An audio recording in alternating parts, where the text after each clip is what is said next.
Avui vull explicar-te una de les lliçons més dures que vaig aprendre l'any passat i que aquest any he hagut de fer moltíssima feina per poder sortir d'aquest error.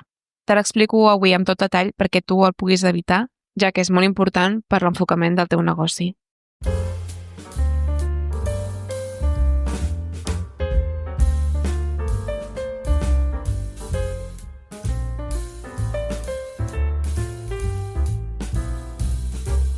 Hola!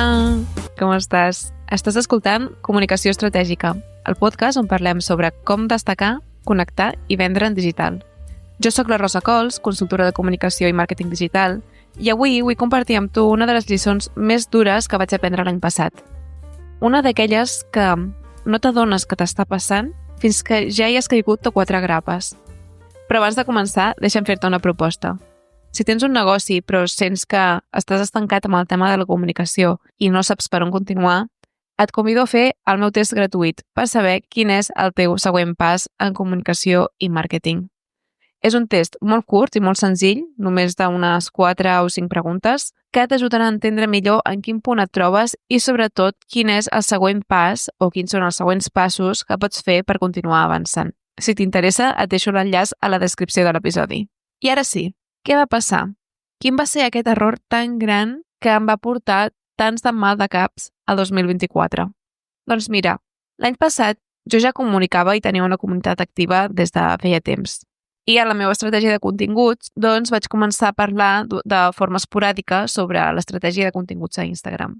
Realment, a dins dels meus serveis o a dins del meu enfocament, Instagram és només una petita part de tot el que treballem.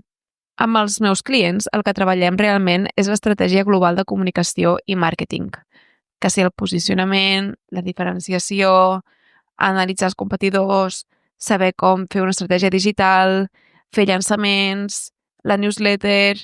Bé, és que toquem molts de pals i un d'aquests pals, evidentment, és Instagram perquè és una eina genial per poder guanyar visibilitat. No només això, sinó que Instagram és una eina ideal per poder començar a explorar la comunicació, perquè et permet acompanyar a les persones en totes les etapes. Per això, l'any passat vaig decidir crear una formació sobre Instagram que em va semblar una bona porta d'entrada per a les persones que volien començar a comunicar. En aquesta formació treballàvem els bàsics de la comunicació i llavors aprofundíem en com treballar una estratègia de comunicació i de continguts, però a Instagram.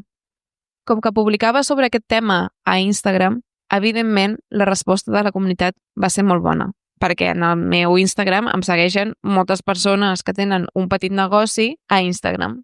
És normal, la gent volia saber com comunicar-se en aquesta xarxa social que ja coneixien. Però el problema va ser que, més enllà de publicar esporàdicament, com que vaig veure que tenia tan bona resposta, vaig decidir fer un recurs gratuït sobre Instagram. Més endavant inclús vaig fer un llançament sobre Instagram. I fins i tot, amb aquest llançament, se me'n va anar totalment la pinça i vaig oferir un programa grupal sobre com comunicar a Instagram, que bàsicament era aquesta formació que tenia, però amb acompanyament durant 4 setmanes. La veritat és que, bé, em vaig equivocar. Com més resposta tenia, més em deixava portar cap a aquesta direcció. I potser pensaràs que hi ha de dolent en això, oi? Al cap i a la fi estava tenint resultats, tenia bona resposta de la meva comunitat i semblava lògic que aquest fos el camí. Doncs el problema va ser que al cap dels mesos em vaig adonar de quin va ser aquest error.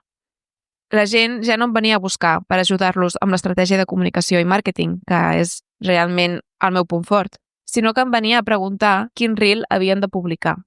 I això et prometo que era l'últim que volia. Perquè, per si no ho saps, jo faig servir les xarxes socials com a eina de màrqueting i les conec en aquest sentit. Però a nivell personal, a nivell de Rosa, jo, no m'agraden gens, la veritat. Espero que en el futur deixin de tenir tant de protagonisme en el màrqueting. Ara mateix encara en tenen molt, però jo preveig que a poc anirà desapareixent. I potser penses, llavors per què t'hi dediques? Doncs al final perquè les xarxes socials són una part important ara mateix del màrqueting digital i la veritat és que et confieso que és una contradicció que encara estic intentant resoldre. Bé, com et comentava, les persones que m'arribaven per consultoria o per estratègia de comunicació es centraven massa en Instagram. I mira, em vaig deixar portar pels resultats sense tenir en compte quin era el meu propòsit i quina era la meva estratègia a llarg termini. En definitiva, el meu posicionament, la manera en com em perceben, havia canviat sense que jo me n'adonés. La meva comunitat em va començar a veure com la noia d'Instagram. I no, jo no vull ser la noia d'Instagram, ni de conya, perquè aquest no és el meu propòsit, ni és la meva especialitat, ni el lloc on realment puc aportar més a les persones que acompanyo. I quan me'n vaig adonar, vaig veure que sí o sí ho havia de canviar. I canviar-ho no va ser fàcil, perquè quan això passa, cal remar molt fort per tornar a redirigir la comunicació cap al lloc que t'interessa. Pensa-ho així. Quan comences, el teu negoci és com un caiac. És flexible, pots canviar de direcció ràpidament i pots anar per rierols que potser d'una altra manera no hi haguessis pogut anar. Tens la flexibilitat de provar molts posicionaments diferents, fins a cert límit. Hi ha un punt que has de decidir-te. Però quan el teu missatge arrela, ja sigui perquè tu ho estàs decidint i estàs fent esforços cap a aquesta direcció o perquè t'hi has deixat portar, com va ser el meu cas amb això d'Instagram, potser ja comences a portar un valer. I si ets una empresa gran o amb un equip i que ja fa anys que esteu en el mercat, potser ja estàs portant un creuer. I la veritat és que com més gran és aquest vaixell, com més gran és aquest posicionament, més costa de girar, de canviar-lo. Per això és tan important tenir una estratègia de comunicació realment pensada i coherent amb tu. Has de vigilar molt amb què comuniques, perquè el present que comuniques avui és el futur que crearàs demà. Després d'adonar-me'n d'aquest error, vaig haver de posar molt de focus en començar a parlar d'altres temes que sí que representen el que faig. Especialment ara que estic al davant de la brúixola digital, on treballem tota l'estratègia de màrqueting i de comunicació, molt més enllà d'Instagram. I dins de la brúixola encara hi ha el pla de continguts, que sobretot es basa en Instagram perquè és una de les xarxes socials més exigents, però que realment es pot aplicar en molts altres canals. Bé, i fins aquí l'episodi d'avui. Espero que t'hagi agradat i sobretot que t'hagi fet reflexionar sobre quin és aquest posicionament que estàs comunicant. Per saber-ho, et proposo un exercici molt útil i molt divertit i revelador. Sobretot el pots fer si tens una comunitat, si ja fa temps que comuniques i la gent ja et té localitzada en el seu radar. Simplement, pregunta en una enquesta que facis o, si vols fer-ho més fàcil, en els teus stories d'Instagram o la newsletter, aquesta pregunta. Si haguessis de dir a què em dedico amb una sola paraula, quina seria? De veritat, fes-ho perquè estic segura que els resultats et sorprendran.